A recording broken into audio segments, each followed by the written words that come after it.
Donc la recette, finalement, c'est une recette familiale.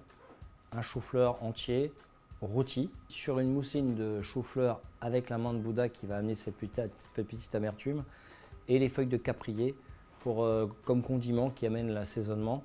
Et évidemment, ces moules dont on a parlé tout à l'heure, avec leur particularité, c'est d'amener cette iode qui va amener une plus-value au plat et qui va terminer le plat et lui amener un peu de gourmandise.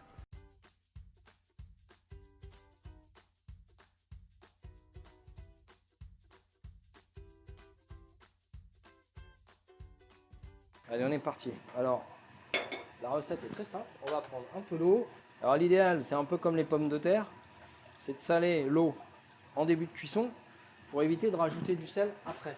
On va prendre un peu de chou-fleur. Le chou-fleur, c'est véritablement un excellent aliment puisque cette classe d'aliments apporte un certain nombre de vitamines, notamment des vitamines du groupe B, parmi lesquelles brille tout particulièrement l'acide folique, la vitamine B9.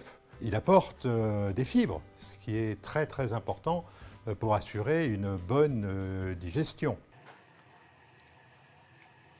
Voilà. On va mettre le chou-fleur à cuire. On va rajouter cette fameuse main de Bouddha. Voilà. Ce qu'il faut simplement retenir, c'est que c'est une agrume. Et comme toutes les agrumes, il y a un certain nombre de vitamines qui sont présentes, et notamment de la vitamine C. Alors après, la règle, c'est toujours la même, hein. C'est l'équilibre. Il ne faut pas en mettre trop, il faut en mettre suffisamment. Trouver l'équilibre entre le chou-fleur et l'amertume que va amener l'agrume qui est là en question. On va légèrement saler, voilà, et on met en cuisson. Et une fois que le chou-fleur est bien cuit, bien moelleux, on va le mettre dans un robot coupe, on va bien le lisser et on rectifiera l'assaisonnement après pour qu'il soit à notre goût.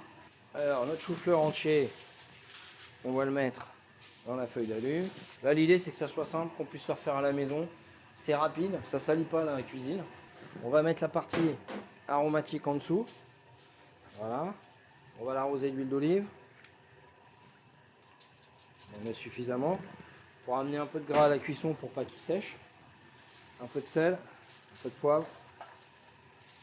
On va y rajouter des herbes, et là en l'occurrence on met de la sarriette et qui va venir sublimer le goût du chou-fleur.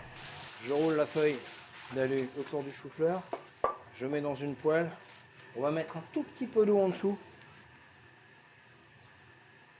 Ça va amener un peu de vapeur d'eau. Ça va permettre au chou-fleur de cuire un petit peu plus vite. Et ça va éviter qu'il brûle au niveau du pied. Et on le met au four. Donc là, le chou-fleur dans le four, 140-150 degrés, une petite heure. Et dans une heure, il est cuit. Voilà. Alors, là, la mousseline du chou-fleur qu'on a cuit tout à l'heure. Hein, on va la passer tranquillement. On va la réchauffer légèrement. Faut pas que ce soit brûlant, c'est pas utile. Pas besoin de se brûler. La température du plat, c'est important pour le goût. Quand c'est trop chaud, si on se brûle, il y a des perceptions de saveur qu'on n'a pas. Et là, on est sur de l'agrume, donc ça n'a pas besoin d'être trop chaud. C'est parfumé, c'est assaisonné. On n'a pas besoin de rajouter spécialement de sel ou de choses comme ça. Voilà. On va aller voir si notre chou-fleur est cuit dans le four. Ça paraît pas mal, c'est cuit. Et voilà, notre sarriette est à l'intérieur. Donc là, on va mettre la petite purée de chou-fleur. Voilà. On va prendre un couteau et on va aller chercher des petits sommités de chou-fleur comme ça qui sont cuits. Voilà. Et après, les capres, les fameux capres. En tout état de cause, elles ont quand même une particularité, c'est d'apporter, avec d'autres condiments, des antioxydants. Donc on est dans la même problématique que le sélénium, c'est préserver les structures de notre organisme et plus particulièrement préserver, bien évidemment, notre cerveau. Et les fameuses feuilles de caprier. En fait, c'est un peu de la cuisine de feignant qu'on est en train de faire. Hein. Parce qu'en fait, on s'est attaché à surtout acheter un bon produit, un bon chou-fleur. Y mettre des produits aromatiques qui soient de qualité, un bon sel, un bon poivre, une jolie cuisson. Alors, là, on est sur le légume. Et donc, l'idée, c'est de rajouter un peu d'iode. Donc ça, c'est de la moule sur corde.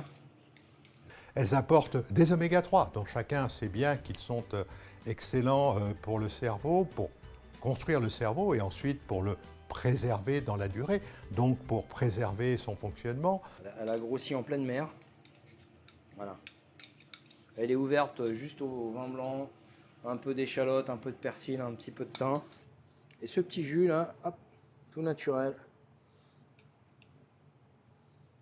Et voilà. Et là, ça nous fait petite entrée, un petit plat. Ça peut être une jolie façon aussi d'appréhender avec les enfants les produits à manger.